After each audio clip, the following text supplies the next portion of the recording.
pasteur, pourquoi tu nous dis ça?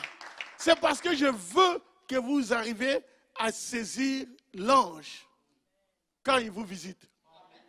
Vous entendez souvent le pasteur dire, l'ange m'a visité. J'ai entendu, j'ai vu, j'ai... Mais est-ce qu'il est seulement pour le pasteur? Non. Le même ange Gabriel qui avait visité Marie est allé visiter aussi Élisabeth. Mais donc il a visité, disons, Zacharie, quoi, le mari d'Élisabeth. Mais il avait visité avant, 6 mois avant. Alléluia! Pour la naissance de Jean-Baptiste. Donnez-moi un amen. Maintenant, on est arrivé, on va arriver à un point ici. Je pense que vous n'êtes pas fatigués. Que Dieu vous bénisse richement. Dans Actes chapitre 27, oh, je me régale. Dans Actes chapitre 27, nous voyons que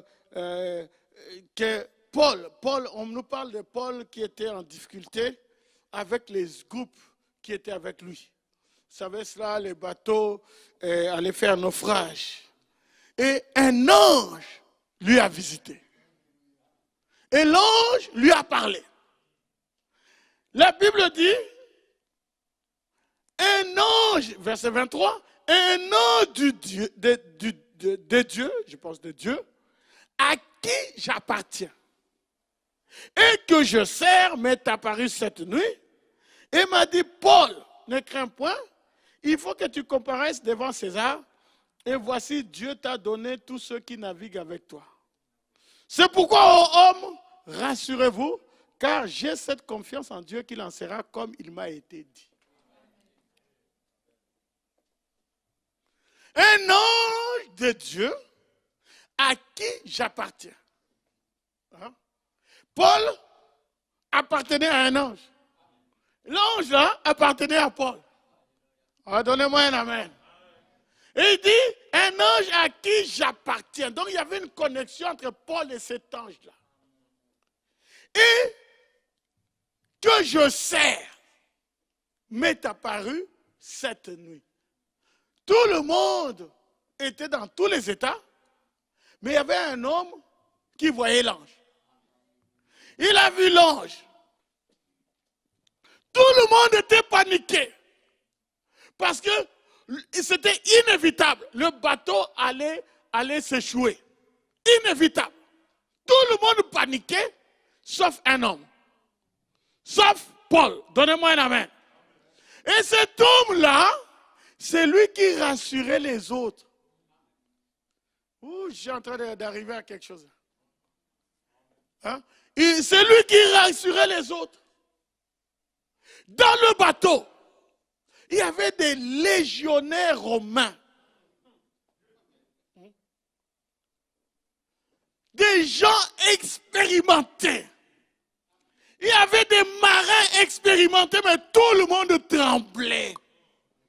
Sauf un pauvre juif, prisonnier, de surcroît. Mais lui, le prisonnier, c'est lui qui disait aux autres, ne vous inquiétez pas. Vous tous là, l'ange à qui j'appartiens, il m'a dit que vous tous, vous n'allez pas mourir à cause de moi.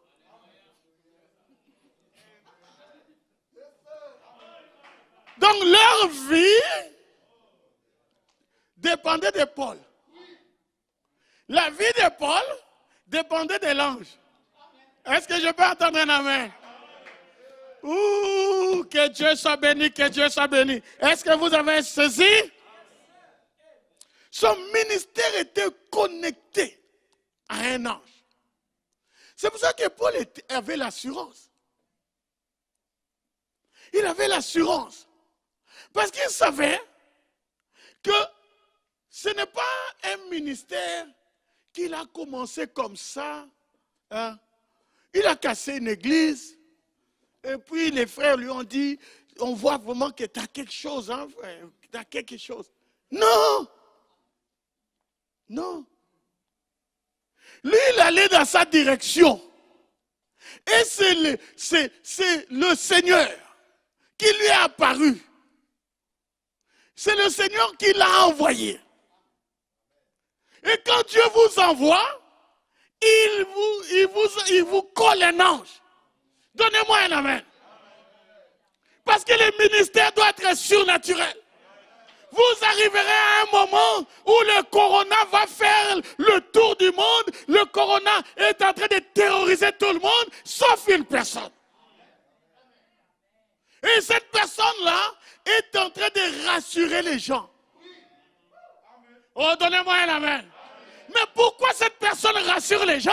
C'est parce que son ministère est connecté à un ange. Donnez-moi un amen. Écoutez, Église, tout le monde peut être pasteur. Tout le monde peut dire ceci, cela. Mais c'est dans les moments difficiles qu'on sait qui est qui. Et qui a quoi. Et qui a rencontré le surnaturel. Donnez-moi un amen.